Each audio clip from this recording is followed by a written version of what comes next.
The greatest secret, the most profound truth about how God introduces you to your soulmate is this.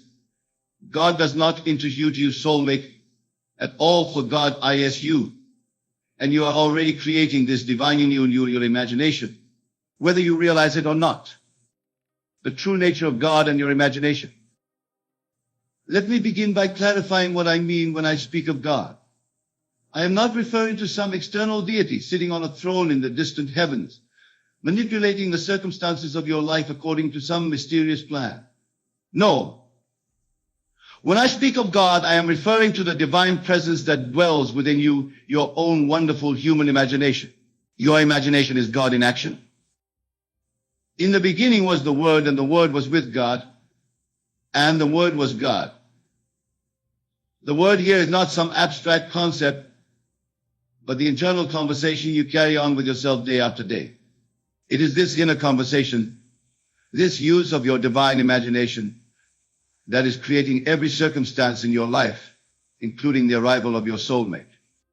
You see, most people have it entirely backward. They believe that God, some external force, will somehow orchestrate the perfect meeting with their ideal partner when the time is right. They wait and they pray and they hope, looking outward for signs, when all along the creative power lies within them. They are waiting for a God outside themselves to perform an act that only the God within them, their own wonderful human imagination, can perform. The LA and the promise. There are two aspects to this divine operation, what I call the law and the promise. The law is this: imagining creates reality. Whatever you assume to be true, whatever you feel to be real while in a state akin to sleep, that is, while your attention is focused exclusively on your inner world, must objectify itself in your outer world. This is not some metaphysical speculation, but a principle as reliable as gravity. It cannot fail. The promise is that you will awaken to the realization that you are God, the sole creator of your life experience. When it comes to your soulmate, both the law and the promise are at work. Through the law, you can manifest the specific relationship your heart desires. Through the promise, you will eventually realize that this outer relationship is but a reflection of an inner union that has already taken place. The creative power of imagination. Now let us explore how this creative power, your imagination, actually works to bring your soulmate into your life. Most people think that what they observe in their world is the cause of what they feel. They believe that when they finally meet the right one, then they will feel loved, complete, fulfilled. But this is completely backward. Feeling is the secret. Feeling is not the result of having found your soulmate. Feeling is the cause that brings your soulmate to you. Let me repeat that. Feeling is not the effect. Feeling is the cause. You must first generate within yourself the feeling that would naturally follow having already met and united with your soulmate. You must live from the end. What does it feel like to be in the perfect relationship? Is it a feeling of security, of passion, of being completely understood, of peaceful companionship? Whatever that feeling is for you, you must capture it and dwell in it, knowing that this feeling is the creative force that will rearrange the circumstances of your life to match it. But you might ask, Neville, how can I feel that which has not yet happened? And I would answer, your imagination is the bridge. Through the controlled use of your imagination, you can experience now what your senses deny. This is the true meaning of faith, the substance of things hoped for, the evidence of things not seen, living from the end. Here is the practical application of what I am telling you tonight as you lie in your bed. Quiet your mind and body until you reach that drowsy, sleepy state just before sleep claims you. In this state, construct a scene that implies you have already found and united with your soulmate. Perhaps you imagine lying beside them, feeling their presence, their warmth. Perhaps you imagine introducing them to a friend or family member, hearing yourself say, I'd like you to meet my husband, wife. Perhaps you imagine celebrating an anniversary, looking back on years of joy spent together. Whatever scene you choose, it must imply that the relationship is already a fact. And as you construct this scene, involve all your senses. Feel the warmth of their embrace, hear their voice, smell their scent, see their smile. Make it as real as possible in your imagination. and most importantly, capture and intensify the feeling that this scene evokes within you. Then, as you drift off to sleep, carry this feeling with you. Let it be the last thing in your consciousness that sleep claims you. For it is this feeling impressed upon your subconscious mind that will work night and day to bring about its physical equivalent in your world, the Sabbath. And once you have performed this imaginative act, you must enter what the Bible calls the Sabbath. The Sabbath is not a day of the week, but a state of consciousness. It is a state of complete rest, where you cease from all effort, knowing that what you have imagined must come to pass. To enter the Sabbath means to live as though your desire has already been fulfilled. You don't continue to ask or beg or plead for your soulmate to appear, for that would imply they are absent. Instead, you give thanks for their presence in your life, even though your senses may not yet confirm it. This is perhaps the most difficult part for most people. They perform the imaginative act, and then they look to the world for confirmation. When they don't see immediate results, they become anxious, doubtful, and begin the whole process again, never allowing the seed they have planted to grow to full manifestation. But I tell you this, God's promises are yes and amen. What you have conceived in your imagination with feeling must objectify itself in your world. It is law, but you must give it time to unfold according to its own pattern, its own rhythm. You must remain faithful to your imaginative act, persisting in the assumption that what you have imagined is already done. Your inner conversations. Now, let me speak about something that many of you may not have considered: your inner conversations. Throughout the day, you are constantly talking to yourself, carrying on internal dialogues. These inner conversations are powerful creative forces. When it comes to your soulmate, what is the nature of your inner conversation? You tell yourself, I'll never find the right person. You rehearse past disappointments and project them into your future. Do you constantly question why you are still alone? If so, you are using your creative power, the God within you, to perpetuate the very state you wish to escape. Instead, revise your inner conversation to align with your desire. Speak to yourself as though your soulmate is already part of your life. Let your inner voice say, I am so grateful for the love we share, or how wonderful it is to be so perfectly matched. Make these new thought patterns a habit, and you will be amazed at how quickly your external reality begins to shift. Remember, your consciousness is the only reality. The world you experience is simply consciousness objectified. Change your consciousness through your controlled imagination and revised inner conversations, and you change your world. The bridge of incidents. Now, when you have properly impressed your subconscious mind with the feeling of your wish fulfilled, a bridge of incidents will form to lead you to the physical realization of your desire. This bridge of incidents is a series of apparently causally connected events that lead to the manifestation of your desire. You need not be concerned with how this bridge will form. That is not your responsibility. Your responsibility is only to remain faithful to the feeling of the wish fulfilled. The infinite intelligence within you, which is God, knows how to bring about the perfect circumstances to unite you with your soulmate. It may not happen in the way you expect. In fact, it rarely does. You may meet this person in the most unlikely place, under the most unusual circumstances. What appears to be a chance encounter will be revealed in retrospect as part of an intricate and perfect plan that was set in motion the moment you impressed your subconscious mind with the feeling of your wish fulfilled. This is how God, your own wonderful human imagination, introduces you to your soulmate. Not through external manipulation of events, but through the internal manipulation of consciousness, which then objectifies itself as the perfect series of events leading to your divine union. Recognizing your soulmate. Many wonder how they will recognize their soulmate when they appear. They fear they might miss the divine appointment or mistake someone else for their true match. But I tell you this, when you have properly used your imagination to impress the feeling of the wish fulfilled upon your subconscious mind, recognition will be automatic and mutual. For what you are really doing through this process is not so much attracting a specific person as you are attracting a specific state of consciousness, as you dwell in the feeling of having already found your perfect match. You are vibrating at the frequency of that fulfilled relationship. And only someone who is vibrating at that same frequency can come into your experience as a permanent fixture. This is why false relationships so often fail. When we try to make someone fit our idea of the perfect partner without having first established within ourselves the consciousness of the perfect relationship, we are working against the law, not with it. Your soulmate is not so much a specific individual as they are the perfect embodiment of the state of consciousness you have established within yourself. Change your consciousness, and you change who can appear in your world as a match. The naturalness of the process. I want to emphasize the naturalness of this process.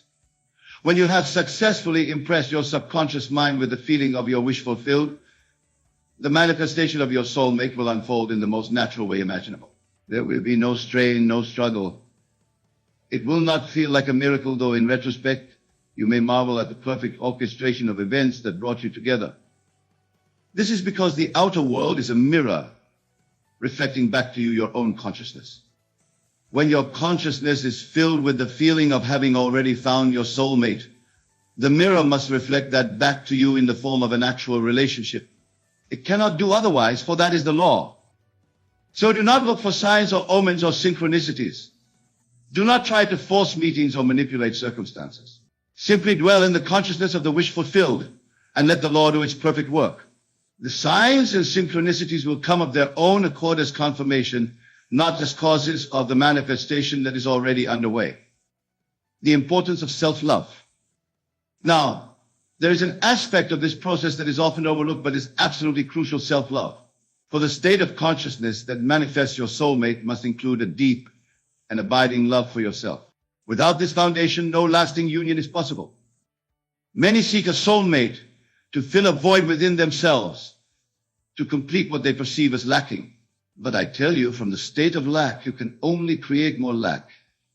It is only from the state of wholeness that you can create a whole and fulfilling relationship. So before you enter into the imagination session I described earlier, first establish within yourself a feeling of self-completeness. Recognize that the God within you, your own wonderful human imagination, is the source of all love, all fulfillment. You are not seeking someone to complete you. You are seeking someone with whom to share your completeness. This shift in consciousness is subtle but profound. It changes the entire vibration of your being and attracts a completely different quality of relationship than the one sought from a place of lack or need. Revision of the past. For some of you, past relationships have left scars that make it difficult to imagine and feel the reality of a fulfilling soulmate connection. If this is the case, you must use the principle of revision to heal these wounds. Revision is the art of mentally rewriting past events to align with your desires.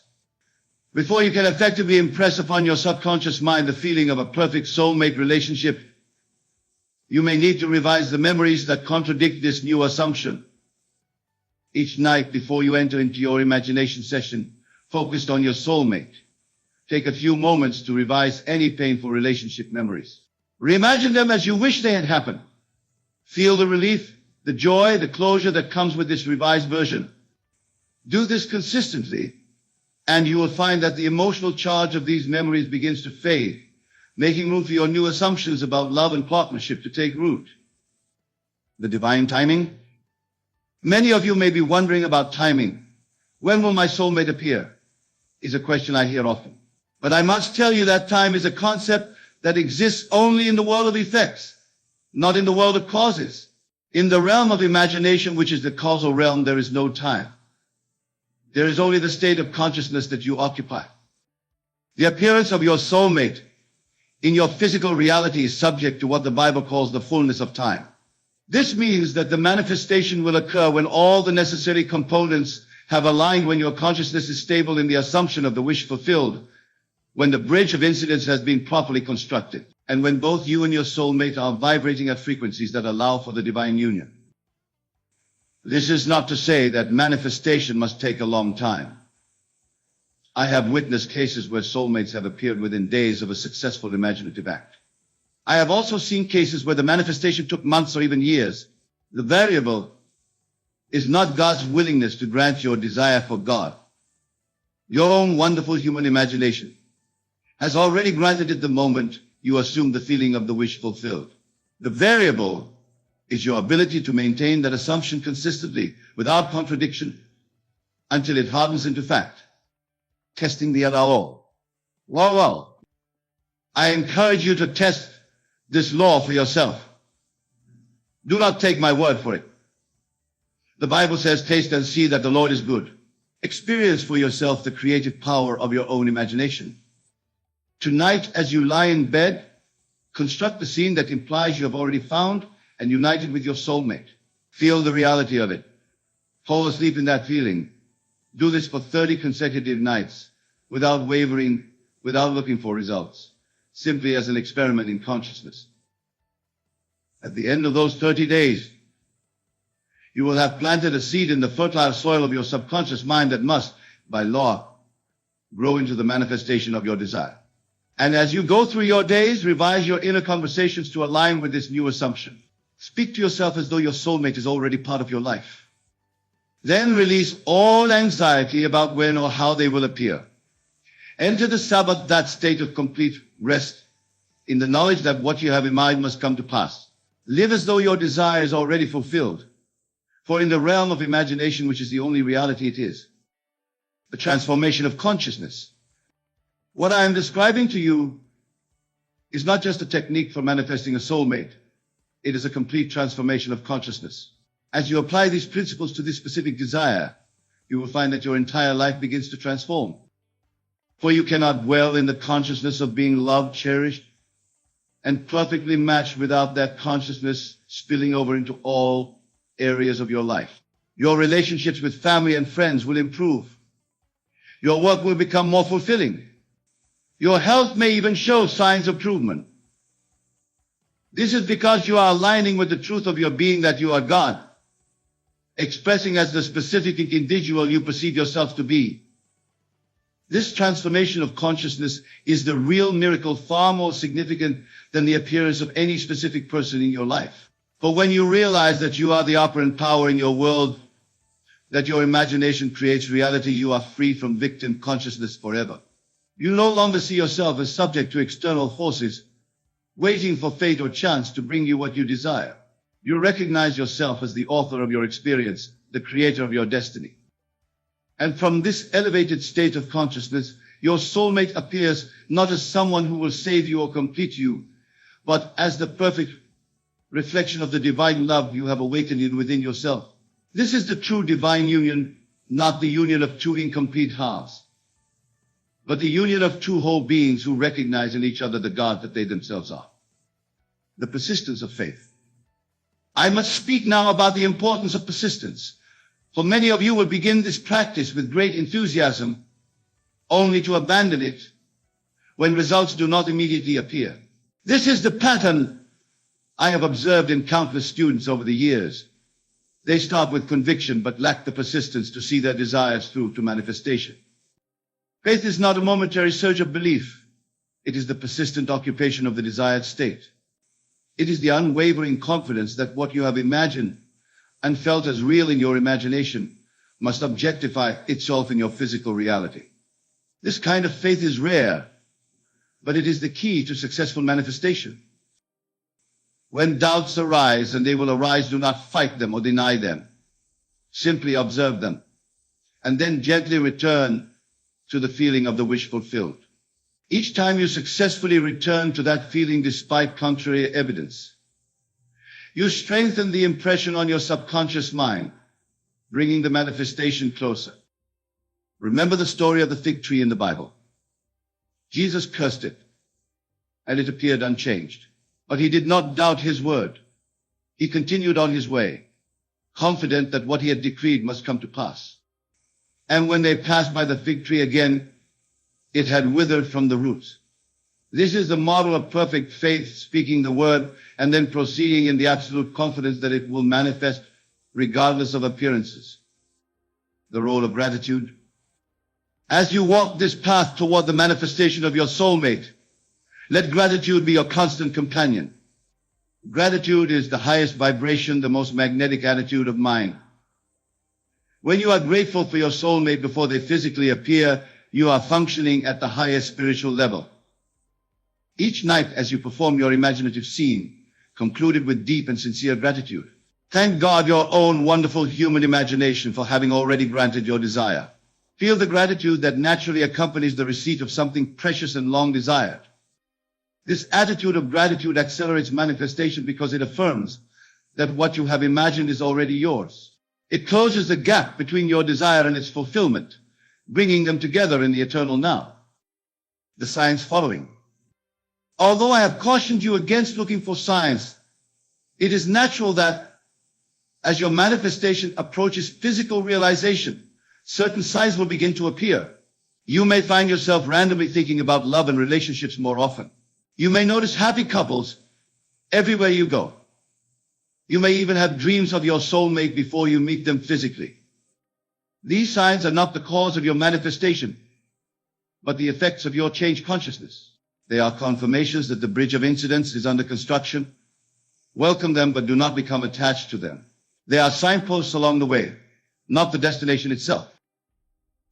And when your soulmate does appear in your life, it will seem so natural, so perfect, that you may temporarily forget the imaginative work you did to bring them to you. This too is part of the process. For the law works best when it seems not to be working at all, when manifestation appears to be the result of natural causes rather than spiritual law.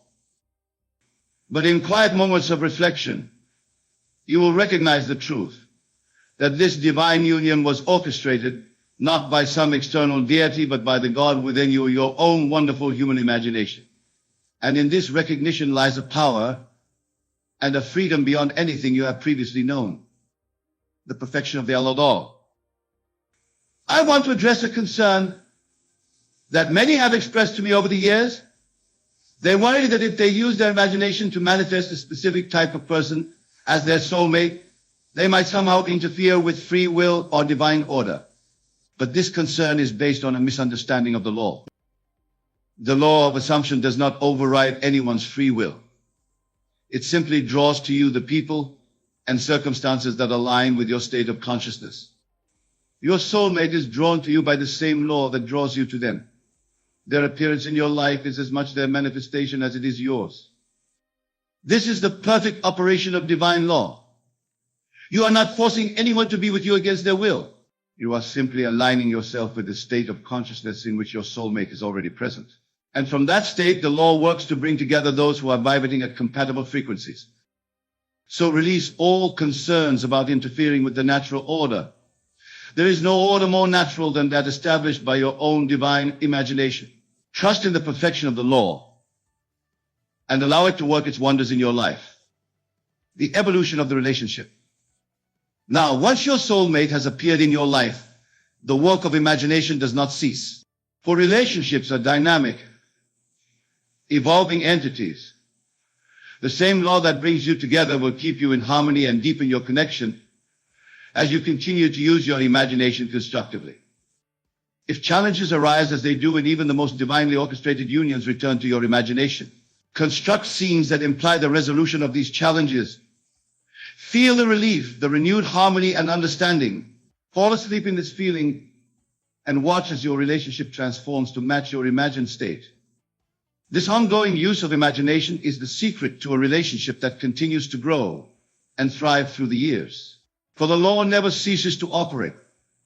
What you continue to imagine and feel as real will continue to objectify itself in your experience. The ultimate revelation. And now I come to the ultimate revelation about how God introduces you to your soulmate. The greatest secret is this: your soulmate is not outside you, but within you. The relationship you seek in the external world is but a reflection of a union that must first be consummated within your own being. In the deepest spiritual sense, your soulmate is your own divine nature seeking expression through relationship. The love you seek is your own love, reflected back to you through another. The companionship you desire is communion with the God within you, made tangible in the form of another person. When you fully realize this truth, you understand that the purpose of the soulmate relationship is not merely personal happiness, but spiritual awakening. Through the mirror of relationship, you come to know yourself as God, the creator of your reality. This is the ultimate purpose of all manifestation, all desire. So as you lie in bed tonight, constructing your scene that implies you have already found and united with your soulmate, know that you are doing far more than manifesting a relationship. You are participating in the greatest spiritual adventure possible, the discovery of your true divine nature through the perfect deflection of love. Conclusion, the promise fulfilled. I have shared with you tonight the law by which God, your own wonderful human imagination, introduces you to your soulmate. I have given you the practical steps to apply this law in your life. But beyond the law lies the promise that you will awaken to the realization that you are God, expressing as the specific individual you perceive yourself to be. This awakening is the true purpose of all desire, all manifestation. Your desire for a soulmate is not merely a human longing for companionship. It is the divine within you seeking to know itself through relationship. As you use your imagination to manifest your soulmate, you are participating in this greater spiritual purpose. And when you look into the eyes of your beloved and recognize there the God that you yourself are, the circle is complete. The promise is fulfilled. You have not only found your soulmate, you have found yourself. You have experienced the truth of the ancient teaching, I am my beloved's, and my beloved is mine. This is the ultimate revelation about how God introduces you to your soulmate. God does not introduce you to someone outside yourself. God, your own wonderful human imagination, reveals to you the love that you are through the perfect mirror of relationship. Tonight, as you retire to your bed, remember that you are engaging in the most divine activity possible, the activity of creation. Through your imagination, you are bringing into being not just a relationship, but a new state of consciousness, a new understanding of who and what you truly are. Feel the reality of soulmate's presence. Fall asleep in that feeling. And know with absolute certainty that what you have felt as real in imagination must objectify itself in your world. For that is the law, and the law must fulfill itself. The God in you, your own wonderful human imagination, is introducing you to your soulmate right now. As you sit in this room, absorbing these words, the introduction is taking place not in the physical world, but in the world of imagination, which is the only reality. The physical manifestation must follow. For that is the nature of creation. Trust in the law, rest in the promise, and watch and wonder as the miracle of divine union unfolds in your life, revealing to you not only the perfect partner, but the perfect self, the God that you truly are. When I tell you to act as if you are the best, I'm not speaking of arrogance or comparison with others. I'm speaking of recognizing and embodying your divine nature. For you are God's own image and likeness made manifest in flesh. Many of you come to these lectures believing that others are better than you, more talented than you, more deserving than you. But I tell you this, such beliefs are nothing but assumed imitations. And like all assumptions, they can be changed in a single moment of understanding. Consider this: when Scripture says, I am that I am, it's revealing the fundamental truth of your being. You are not becoming the best, you are the best. Your only task is to recognize and assume this truth until it becomes your living reality. Let me share with you what I mean by acting as if you are the best. It's not about competing with others or proving your superiority. It's about assuming the state of being the person you desire to be, knowing that no one can prevent you from expressing your highest conception of yourself. When you truly grasp that consciousness is the only reality, you understand that your concept of self determines everything you experience. If you assume others are better than you, the universe must conform to provide experiences that confirm this assumption. If you assume you are the best, the universe must, and I emphasize must, reorganize itself to reflect this assumption back to you. Here's a profound truth that few understand. Your present concept of self, the one that makes you feel less than others, is just as much a step as the one I'm asking you to adopt. You weren't born believing others were better than you. You learned to assume this through experience and accepted it as truth. Changing this assumption requires a complete revision of your self-concept. You must begin to live from the assumption that you are the best, not through comparison with others, but through the recognition of your divine nature. For when I say you are the best, I'm speaking of your true identity as pure consciousness. Let me share with you what happens in consciousness when you truly assume you are the best. First, all sense of competition falls away. When you know you are the best, you don't need to prove it to anyone. You don't need to diminish others to elevate yourself. You simply are, and that knowing is enough. Many of you make the mistake of trying to become the best through effort and struggle. But I tell you this, you cannot become what you already are. Your task is not to become the best, but to recognize and assume that you already are the best. This is what Scripture means when it says, "Be still and know that I am God." Consider this. Everything you're experiencing now, every limitation, every feeling of being less than others, is simply the harvested fruit of your past assumptions. The universe has been faithfully reflecting back to you what you have assumed about yourself. If you've assumed others are better, the universe has provided evidence to support this assumption. But here is the liberating truth. You can change this pattern in a single moment by assuming a new concept of self. When you assume you are the best, the universe has no choice but to rearrange itself to reflect this new assumption. This is law, and the law never fails. Let me tell you something about assuming you are the best. It has nothing to do with ego or pride. It's about recognizing your divine nature and allowing it to express through you. When you truly assume this state, you naturally want others to recognize and express their divine nature as well. This is why the command is to love your neighbor as yourself. When you truly recognize your own divine nature, you automatically get others. In others, you don't need to compete with them because you understand that their success doesn't diminish your own greatness. Expressing your divine nature means living from the assumption that you are the best version of yourself right now, in this moment. Not tomorrow, not when circumstances change, but now. For in consciousness, where all creation takes place, there is no waiting, no becoming, there is only being. Let me share with you a principle that many find difficult to accept. Your current circumstances have no power to prevent you from assuming you are the best. Your bank account, your education, your background, your past failures, none of these can stop you from assuming a new concept of self. They are merely shadows of past assumptions. Many of you say, "But Neville, how can I assume I'm the best when others are more qualified, more successful, more experienced?" I tell you this, these comparisons exist only in your imagination. And if they exist in your imagination, they can be revised in your imagination. For imagination creates reality.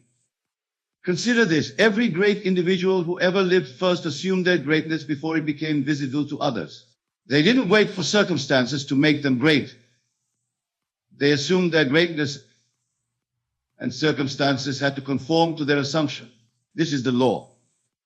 When you truly assume you are the best, something remarkable happens in consciousness. All sense of strain, all need to prove yourself, all fear of competition falls away. You begin to move through life with a confidence that needs no external validation. Let me tell you something about this state of being the best. It's not about being better than others. It's about being better than your previous concept of yourself. When you assume this state, you naturally inspire others to rise to their best as well. For when one rises, all rise.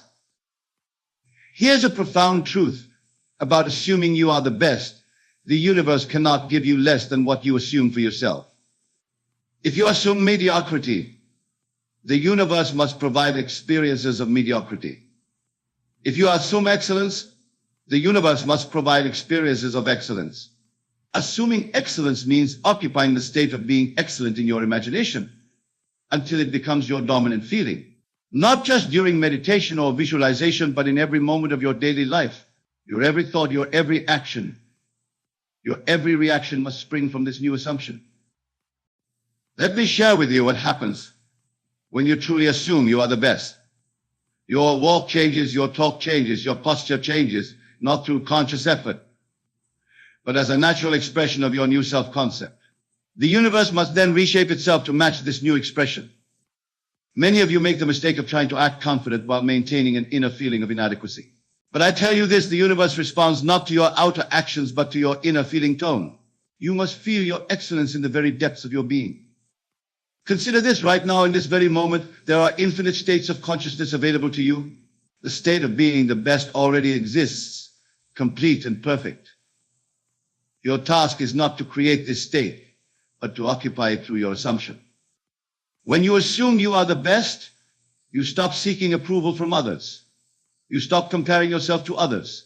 You stop making excuses for why you can't succeed. These behaviors cannot exist in the consciousness of one who truly knows their own excellence. Let me tell you something crucial about maintaining this state. You will be tested. The world of Caesar will present you with evidence that seems to contradict your assumption. Old circumstances, old relationships, old patterns will persist for a time. This is law. But here's the secret. These circumstances have no power except the power you give them through your reaction. If you maintain your assumption of being the best despite contrary evidence, that very evidence must change to match your assumption. Handling contrary evidence is where most people falter in their assumption of being the best. When circumstances seem to deny your assumption, when others doubt you, when results don't immediately appear, this is when you must stand most firmly in your conviction. Let me share with you a principle that has proven itself countless times. The outer world will continue to reflect your old concept of self for a time. This is not a denial of your new assumption. It is an opportunity to strengthen it. Every circumstance that seems to deny your excellence is actually an opportunity to prove your assumption. Many of you abandon your assumption of being the best at the first sign of failure or criticism. But I tell you this, those very failures, those very criticisms, when met with unwavering assumption of your excellence, become the building blocks of your success. For what you persist in assuming must become your reality. Consider this. When you truly know you are the best, failure becomes impossible. You may face temporary setbacks, but in your consciousness, these are merely stepping stones to your inevitable success. This is how the great ones think. And this is how you must think if you would assume your greatness. The universe responds not to what others think of you, not to your past performance, not to your current circumstances, but to your persistent assumption. If you maintain the feeling of being the best despite all evidence to the contrary, the universe must, and I emphasize must, reorganize itself to match your assumption. Let me tell you something about persistence in your assumption. It's not about duration in time, but about the intensity of conviction. One moment of complete acceptance of your excellence is worth more than years of half-hearted affirmations. The universe responds not to time, but to the intensity of your assumption. Here's a profound truth about maintaining your assumption. You don't maintain it by fighting against current conditions.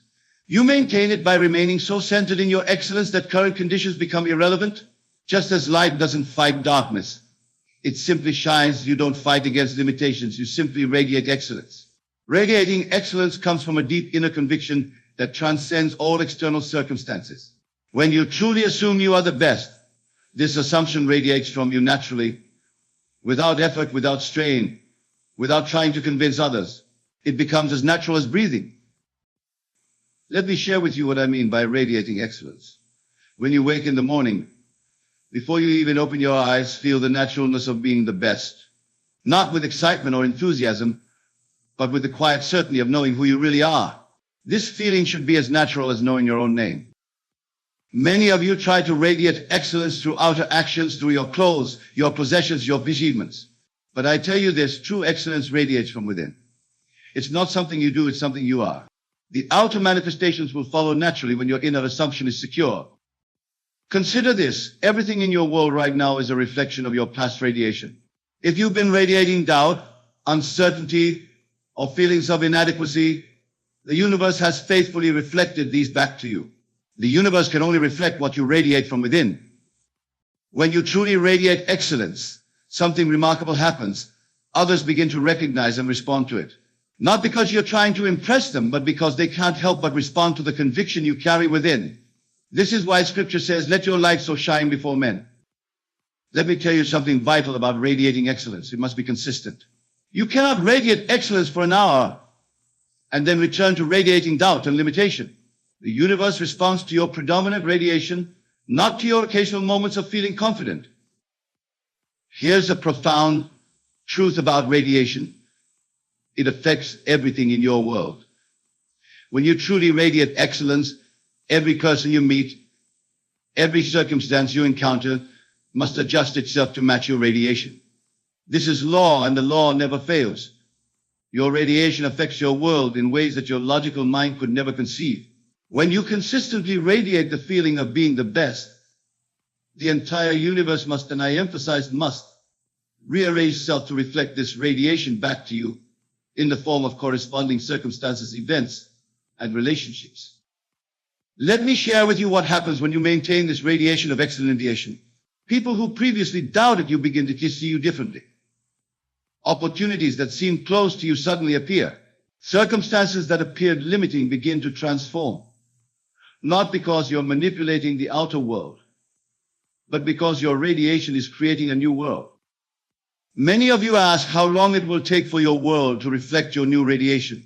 But I tell you this, time is not a factor in consciousness. The moment you achieve a complete conviction of being the best, the entire universe begins its reorganization. The time it takes for this to become visible depends solely on the intensity of your conviction. Consider this right now in this very moment. There are infinite versions of you existing simultaneously. There's a version where you're struggling, a version where you're succeeding, a version where you're the absolute best in your field. Your radiation determines which version you experience. When you truly understand this, you stop trying to compete with others. You realize that your only competition is with your previous concept of self. The only person you need to be better than is who you were yesterday. And this improvement comes not through strain or effort, but through assuming a higher concept of self. Let me tell you something about this radiation of excellence. It must become your natural state. Just as you don't think about breathing, you shouldn't have to think about being the best. It should be your default state, your natural way of being in the world. Here's a profound truth about maintaining this radiation. You don't maintain it by affirming it or by trying to convince others. You maintain it by living from it, by making it so much a part of your consciousness that you can't conceive of being any other way. Living from the state of being the best means making it your constant dwelling place in consciousness. Just as you naturally live in your physical home without constantly reminding yourself that it's your home, you must naturally live in the consciousness of being the best without constant mental effort. Let me share with you what happens when you truly live from this state. Your decisions change, your choices change, your responses to challenges change, not because you're trying to act differently, but because these new behaviors are the natural expression of your new state of consciousness. Many of you try to live from this state for a few hours or days, then slip back into your old patterns of thinking. But I tell you this, you must make a complete and permanent move into this new state. You must burn the bridges to your old concept of self. There can be no going back, no visiting your old limitations. Consider this, every great achievement in human history came from someone who dared to live from the state of being the best.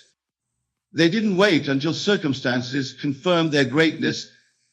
They assumed their greatness first. And circumstances had no choice but to conform to their assumption. When you truly live from the state of being the best, criticism cannot touch you, not because you've become immune to it, but because you're living in a state where criticism is irrelevant. Just as a king doesn't defend his right to the throne, you don't defend your excellence, you simply live from it. Let me tell you something vital about living from this state. It requires no effort once you're truly established in it. Just as it requires no effort to be who you currently believe yourself to be, it requires no effort to be the best once you fully assume that state. Here's a profound truth about living from the state of being the best. It transforms not just your future, but your past as well. When you fully occupy the state, you begin to see how every past experience, even the seemingly negative ones, contributed to your excellence. Many of you believe that being the best means constantly striving, constantly pushing, constantly competing. But I tell you this, true excellence comes from a state of being, not from doing. When you occupy the state of being the best, your actions flow naturally from that state without strain or effort. Consider this right now. You're living from some concept of self. This concept might be that you're average, that others are better, that you need to struggle to succeed.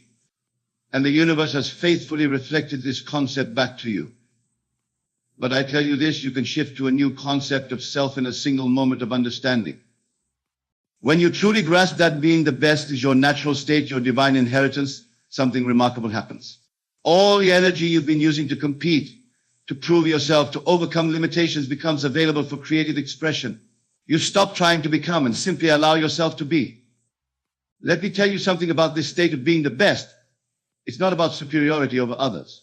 It's about expressing your highest potential, about being the best version of yourself. When you truly occupy this state, you naturally want others to recognize and express their excellence as well. Here's a profound truth about living as the best. It's the most natural thing in the world once you understand your true identity. You are God's own imagination made manifest. How could you be anything less than the best? Any limitation you experience is simply a limitation you've accepted in imagination. Accepting your true identity as the best version of yourself requires a complete revision of everything you've believed about who you are. You must understand that your current concept of self, with all its limitations and doubts, is just as much an assumed state as the one I'm asking you to adopt. Let me share with you what happens when you fully accept your true identity. First, all sense of unworthiness falls away. You stop questioning whether you deserve success, whether you're good enough, whether you can achieve your goals. You know with absolute certainty that excellence is your natural state. Many of you have lived so long with a limited concept of self that being the best seems like an impossible dream. But I tell you this, that very feeling of impossibility is itself an assumption. And like all assumptions, it can be changed in a single moment through the power of your wonderful human imagination. Consider this. Every limitation you now accept, every feeling of being less than the best, is nothing more than a habit of consciousness. And habits, no matter how long established, can be changed through persistent assumption of a new state. This is law, and the law never fails. When you truly accept your identity as the best, your entire world must reshape itself to match this new self-concept. People who once intimidated you will find themselves responding to your new radiation. Circumstances that seem beyond your reach will naturally align themselves with your new assumption. Let me tell you something vital about maintaining this new identity. You don't maintain it through willpower or positive thinking. You maintain it through understanding. Once you truly understand that being the best is your natural state, you can no more doubt it than you can doubt your own existence. Here's a profound truth about your true identity. It's not something you need to create or achieve. It already exists, complete and perfect, waiting for you to step into it through assumption. Your only task is to accept it, to occupy it, to live from it. Many of you fluctuate between excellent and feeling inadequate, depending on external circumstances. But I tell you this, such fluctuation is impossible when you truly occupy the state of being the best. Just as a king doesn't stop being a king during challenges, you don't stop being excellent when facing obstacles.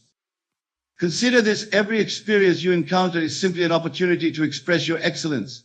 Even apparent failures become opportunities to demonstrate your unshakable conviction in your own greatness. For when you live from the state of being the best, failure becomes impossible. When you truly live from this identity, something remarkable happens to your relationship with time. You stop waiting to become excellent in the future and start expressing excellence now. For in consciousness, where all creation takes place, there is no waiting, no becoming, there is only being. Let me tell you something crucial about maintaining this state. The world will test your conviction. It must, for this is law. Old circumstances, old relationships, old patterns of failure will persist for a time. But these are not obstacles to your assumption. They are opportunities to strengthen it. Here's a profound truth about living from your true identity. It requires no effort once you're established in it. Just as you don't need effort to be who you currently believe yourself to be. You need no effort to be the best once you've fully accepted this as your true identity. Uncovering your natural excellence is like removing layers of dust from a perfect mirror. The brilliance was always there. It was merely covered by accumulated beliefs in limitation, doubt, and unworthiness.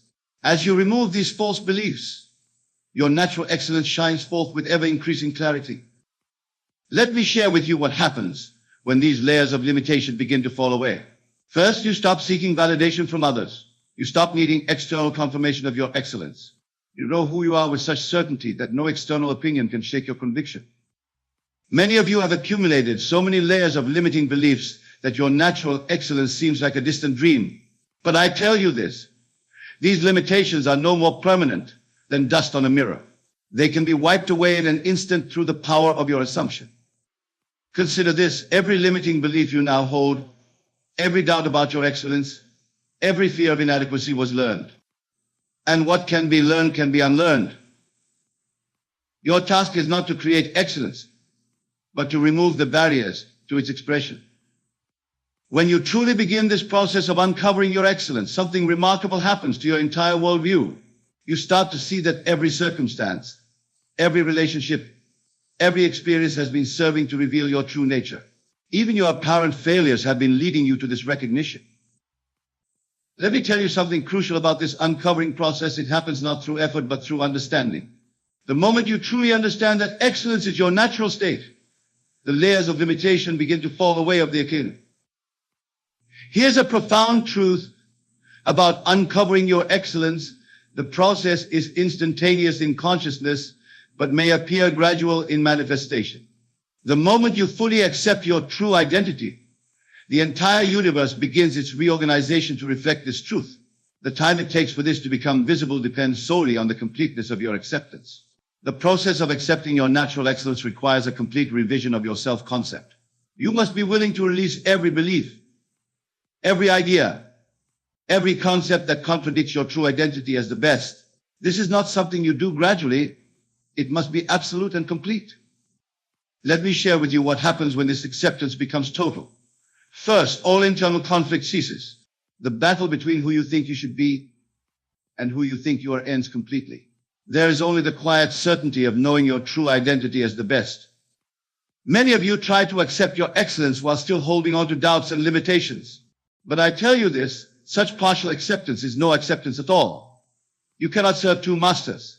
You cannot live from the state of being the best while maintaining a backup identity of limitation. Consider this. Your current concept of self, with all its limitations and doubts, is just as much an assumed state as the one I'm asking you to adopt. The only difference is that you've practiced your current concept longer. But time is no factor in consciousness. A new state, fully accepted, becomes just as natural as any long-held belief. When you truly accept your excellence without reservation, something remarkable happens to your entire experience of life. What once seemed like obstacles become opportunities. What once seemed like competition becomes irrelevant. What once seemed like limitations become launching pads for greater expression. Let me tell you something vital about this acceptance. It must be unconditional. You can accept your excellence only when circumstances support it. You must maintain this acceptance regardless of external conditions, knowing that conditions must conform to your consciousness, not the other way around. Here's a profound truth about complete acceptance. It transforms not just your future, but your past as well. When you fully accept your excellence, you begin to see how every past experience, even the seemingly negative ones, was perfectly designed to lead you to this recognition. Consider for a moment the nature of the universe itself. Is it not a constant flow of energy, a ceaseless exchange of giving and receiving? The sun gives its light and warmth without hesitation, and in doing so sustains all life on earth. The trees give oxygen freely, and in return, receive the carbon dioxide they need to thrive. This principle of giving and receiving is woven into the very fabric of existence. But let us delve deeper into this concept as it applies to your life, to your consciousness, which is the one and only reality. When you give, you are making a powerful declaration to your subconscious mind and to the universe at large. You are stating with absolute conviction that you live in a world of abundance. You are affirming that you have more than enough, so much so that you can freely share with others. This, my friends, is the secret to unlocking unlimited abundance in your life, for your outer world is nothing more than a reflection of your inner beliefs and assumptions. When you assume the feeling of abundance, when you give from a place of plenty rather than scarcity, you are reshaping your entire world. Let us explore this principle through the lens of various aspects of life. In matters of finance and material wealth, Many hold tight to what they have, fearful that giving will lead to lack. But I tell you, this fear-based thinking is the very thing that creates the experience of scarcity. When you give freely, whether it be money, time, or resources, you are telling your subconscious mind, I have more than enough. I live in a world of infinite supply. Imagine, if you will, a farmer who hoards his seeds, fearful of running out. What harvest can he expect? None, for seeds kept in storage will never bear fruit. But the farmer who scatters his seeds generously, trusting in the natural law of increase, will reap a bountiful harvest. Your wealth, your resources are like those seeds. Give them away, plant them in the fertile soil of generosity, and watch as they multiply beyond your wildest dreams. Now, some of you may be thinking, but Neville, I have so little to give. How can I give when I myself am in need? To this I say, give what you have, no matter how small it may seem. For it is not the size of the gift that matters, but the feeling with which it is given. Even a smile freely given carries within it the power to transform both the giver and the receiver. Remember the biblical story of the widow's mite. Jesus said of her small offering, truly I tell you, this poor widow has put more into the treasury than all the others. They all gave out of their wealth, but she out of her poverty. Put in everything, all she had to live on. It was not the amount that mattered, but the spirit of abundance from which she gave. Let us now turn our attention to the realm of love and relationships. Many approach relationships with a mindset of what they can get, how they can be fulfilled by another. But I tell you, the secret to experiencing deep, fulfilling love is to give it away freely. Love without condition, without expectation of return. For in doing so, you become love itself. And love cannot help but flow back to its source. I think of love as a fragrance. When you wear it, you not only enjoy it yourself, but also bless all those who come into contact with you. The more freely you dispense this fragrance of love, the more you yourself will be immersed in its sweet aroma. Give love in all its forms, kindness, compassion, understanding, forgiveness, and watch as your word becomes saturated with love. In the realm of knowledge and wisdom, the same principle applies. There are those who hoard information believing that knowledge is power and that sharing it will somehow diminish their own standing. But I tell you, the opposite is true. When you freely share your knowledge, when you teach others what you know, you not only reinforce your own understanding, but you open yourself to receiving even greater wisdom. Consider the great teachers throughout history. Did they not gain deeper insights, greater understanding through the very act of teaching? When you give away your knowledge, you create space for new learning, new understanding to flow into your consciousness. You become a channel for wisdom, ever expanding, ever growing. Now, let us address a common concern that arises when discussing this principle.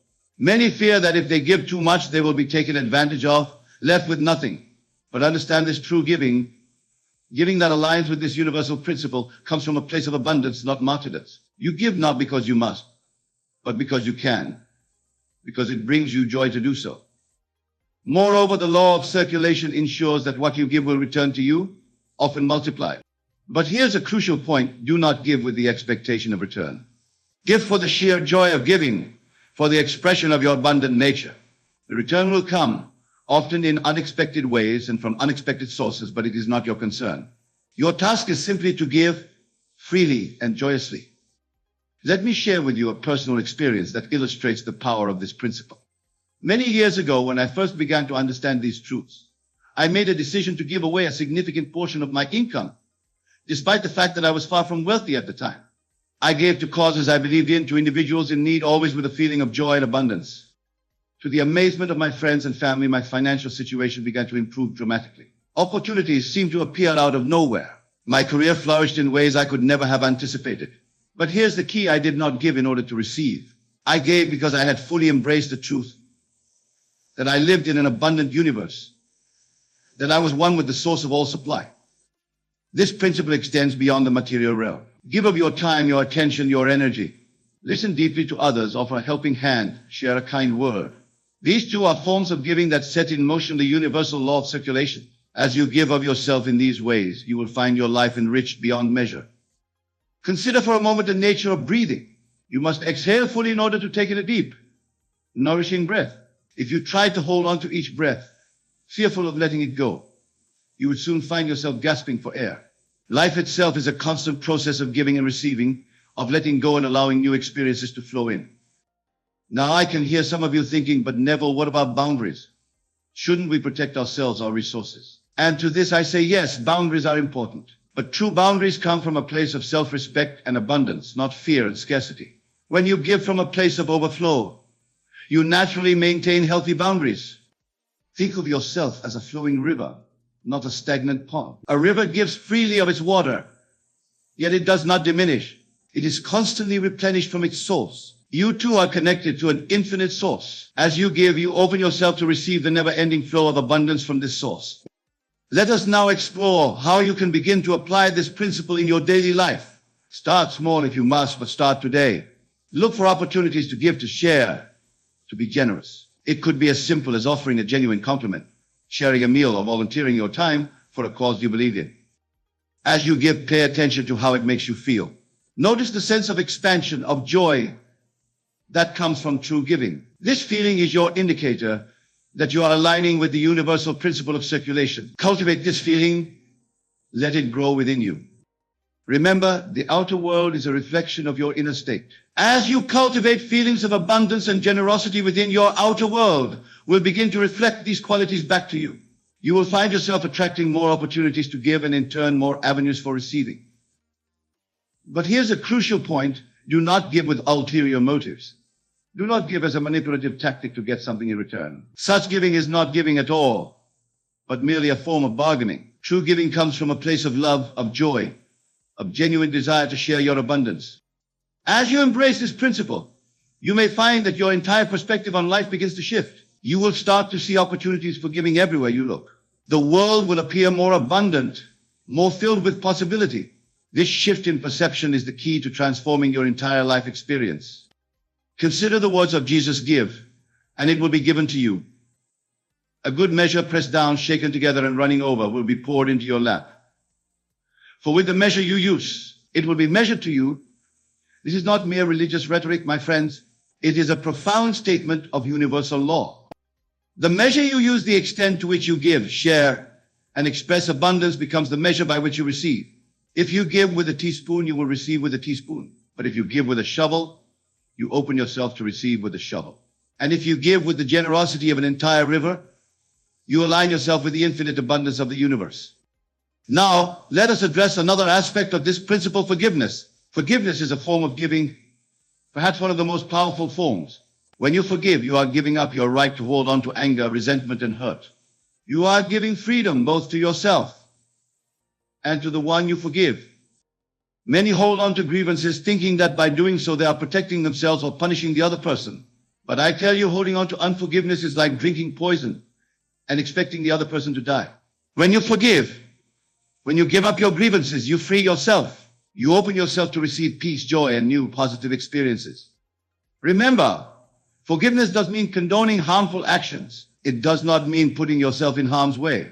It simply means releasing the emotional charge, the negative energy that you have been carrying. As you do this, as you give forgiveness freely, you will find that peace and harmony flow back into your life in abundance. Let us now turn our attention to the giving of appreciation and gratitude. These two are powerful forms of giving that set in motion the universal law of circulation. When you appreciate, when you express genuine gratitude, you are giving recognition, acknowledgement, and positive energy. Make it a practice to appreciate everything in your life, from the grandest blessings to the smallest details. Appreciate the air you breathe, the food you eat, the people in your life, the challenges that help you grow. As you do this, you will find more and more to appreciate. You will tune yourself to the frequency of abundance and joy. Gratitude is a powerful magnet for miracles. When you are truly grateful for what you have, you open yourself to receive even more. It's a paradox that many fail to understand. The more grateful you are for what you have, the more you will have to be grateful for. Now, let us address a question that often arises when discussing this principle. What about receiving? Isn't it important to learn how to receive as well? And to this, I say yes, receiving is indeed an essential part of the equation. But true receiving is not about grasping or hoarding. It is about allowing, about being open to the flow of good into your life. Think of yourself as a conduit, a channel through which abundance flows. As you give freely, you keep this channel open, allowing more to flow through you. Receiving in this context is not a passive act, but an active allowing, an acceptance of the good that is your birthright. Many struggle with receiving because they feel unworthy or fear that accepting gifts or help will create an obligation. But I tell you, your willingness to receive graciously is a gift to the giver. When you receive with joy and gratitude, you complete the circle of giving and receiving, allowing the energy to flow freely. As we delve deeper into this principle, let us consider its application in the realm of creativity and self-expression. Your talents, your unique gifts are meant to be shared with the world. When you express yourself freely, when you give your creativity to the world without fear or hesitation, you open yourself to receive even greater inspiration. Many artists, writers, and creators fall into the trap of hoarding their best ideas, saving them for some future perfect moment. But I tell you, the more you give of your creativity, the more will flow through you. Ideas are infinite, and the more you express, the more you will have to express. Consider the great artists throughout history. Did they create one masterpiece and then stop, fearful of running out of ideas? No, they created prolifically, giving form to their inspiration again and again. And in doing so, they open themselves to receive even greater inspiration, producing works that continue to inspire us to this day. The same principle applies to your unique gifts, whatever they may be. Perhaps you have a talent for making others laugh, for solving problems, for creating beauty, for teaching, for healing. Whatever your gifts, give them freely to the world. As you do so, you will find these gifts growing stronger, expanding, evolving in ways you never imagined. Now let us address a common obstacle that prevents many from fully embracing this principle, the fear of loss. Many hold back from giving, from sharing, from expressing themselves fully because they fear that in doing so, they will somehow be diminished. But I tell you, this fear is based on a fundamental misunderstanding of the nature of reality. You are not a limited being with a finite supply of resources, creativity, or love to give. You are an infinite being connected to the source of all that is. When you give from this understanding, you tap into an inexhaustible supply. You become a channel for the infinite to express itself through you. Consider the example of a parent's love for their children. Does a parent love their second child less because they have already given love to their first? Of course not. Love multiplies with expression. The more love you give, the more love you have to give. The same is true for all forms of giving. As you embrace this truth, as you give freely without fear of loss, you will find yourself living from a place of ever-expanding abundance. You will experience the joy of being a channel for good in the world, a conduit for the infinite to express itself in myriad forms. Let us now explore the relationship between giving and purpose. Many people struggle to find their purpose in life, feeling lost or unfulfilled. But I tell you, your purpose is intrinsically linked to what you have to give to the world. As you give of yourself, as you share your unique gifts, you align with your deepest purpose. Your purpose is not something external to be found, but something internal to be expressed. As you give, as you share, as you express your unique self, you will find a sense of fulfillment and meaning that cannot be achieved through accumulation or achievement alone. Consider the great humanitarians and change makers throughout history. They found their purpose not in what they could get, but in what they could give. In giving themselves fully to a cause greater than themselves, they not only changed the world, but experienced a profound sense of fulfillment and joy. You too have within you the power to make a difference, to contribute something unique and valuable to the world. As you embrace the principle of giving, you will naturally align on with this deeper purpose. You will find yourself drawn to opportunities to make a difference, to express your unique gifts in service of something greater than yourself. Now, as we near the conclusion of our discourse, I want to impress upon you the importance of persistence in applying this principle. Giving freely, living from a place of abundance rather than scarcity may feel unnatural at first. You may encounter resistance, both from within yourself and from others who do not understand this principle. But I urge you persist. Make giving a habit, a way of life. Start each day by asking yourself, what can I give today? How can I add value to the world around me? As you do this consistently, you will find it becoming easier, more natural. It will become not something you do, but who you are. Remember, you are not alone in this journey. The same power that created the universe flows through you. The same intelligence that orchestrates the dance of galaxies is at work in your life, bringing about the fulfillment of this universal principle. Trust in this power. Align yourself with it by maintaining the unwavering practice of giving. In closing, I want to leave you with this thought: the state of abundance, of fulfillment, of joy is not something external to be achieved. It is a state of consciousness to be assumed. As you give freely, as you live from the overflow, you are not pretending or deceiving yourself. You are aligning with your true nature, your higher self, the divine within you that knows no limitations. So go forth, my dear friends, and give with all your heart. Give your love, your kindness, your resources, your talents. Give your forgiveness, your appreciation, your unique gifts to the world. For in giving, you open yourself to receive the infinite abundance of the universe. You become a channel for the divine to express itself through you. Remember, the world is yourself pushed out. As you give freely, as you embody the state of abundance and generosity, you set in motion forces beyond your comprehension. You activate the law of circulation, drawing to yourself experiences that reflect your generosity and abundance. Let your every thought, word, and action spring from this new state of being. Let your inner conversation reflect the reality of abundance and generosity. Speak to yourself and others as one who lives in a world of infinite supply would speak. Carry yourself with the quiet confidence of one who knows that as they give, so shall they receive. And above all, have faith.